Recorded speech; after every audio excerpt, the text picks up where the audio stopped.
हाँ, बकवास पर आपको खुशामदीद।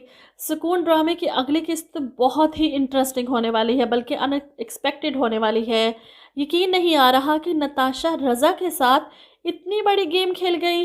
जैसा कि अब तक आपने देखा कि हमदान गिल्ट में है गुड़िया की वजह से, कि इसे होश नहीं आ रहा, लेकिन ऐना को घर छोड़कर वो सारी रात हॉस्पिटल में तो नहीं रह सकता था, इसलिए रात को वापस आ जाता है। यहाँ पर नताशा के पेरेंट्स ऐना के पेरेंट्स को बातें सुनाते हैं, ये किस किस्म के लड़के से आपने अपनी बेटी की मंगनी कर दी, जिसे इसकी ज़रा बराबर परवाह नहीं, इतनी मुश्किल वक्त में वो इसके साथ ही नहीं। इधर दूसरी तरफ रज़ा, जिसका बाहर जाने का प्लान था और जाना भी ज़रूरी था, इसकी फ़्लाइट थी, गुड़िया को इस हाल में छोड़कर जाना इसके लिए मुश्किल हो रहा था, लेकिन वो फिर भी अपने प्लान को कैंसिल नहीं करता। नताशा से मिलकर एयरपोर्ट चला जाता है।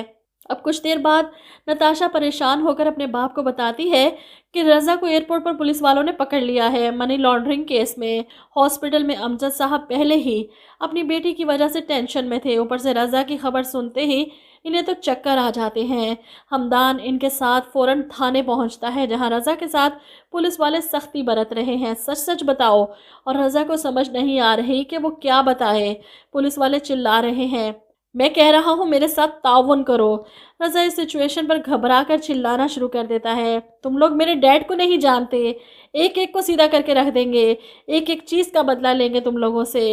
अब जेल में रज़ा को देखकर अमजद और हमदान दोनों परेशान हैं। सारी बात पता चलती है तो अमजद साहब रज़ा से कहते हैं, अगर यहाँ से आज़ादी चाहते हो तो बेटा सच सच बताओ, वो बैग तुम्हें किसने दिया था। जिस पर रज़ा बताता है, बाबा वो बैग मुझे नताशा ने दिया था।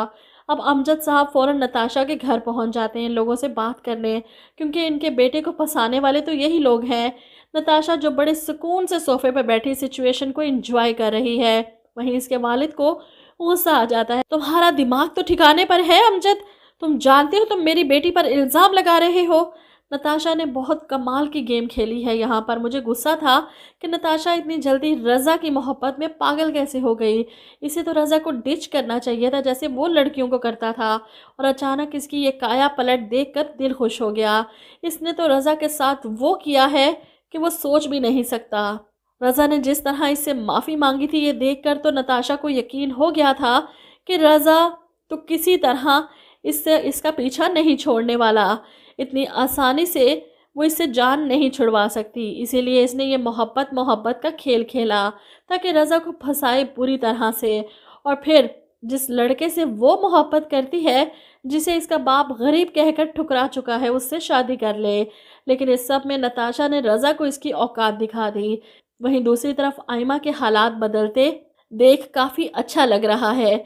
इसके वालिद को अपनी गलतियों का एहसास हो चुका है, इसीलिए वो अपनी मदावा कर रहे हैं अपनी सारी गलतियों का, आइमा को सारी खुशियां देकर। लेकिन उस्मान से तो ये सब बर्दाश्त कैसे होगा। वो आइमा का पीछा करता है, इसकी एकेडमी तक पहुंच जाता है, इसे कहता है राज़ीनामे पर साइन करो और अभी चलो मेरे साथ वापस।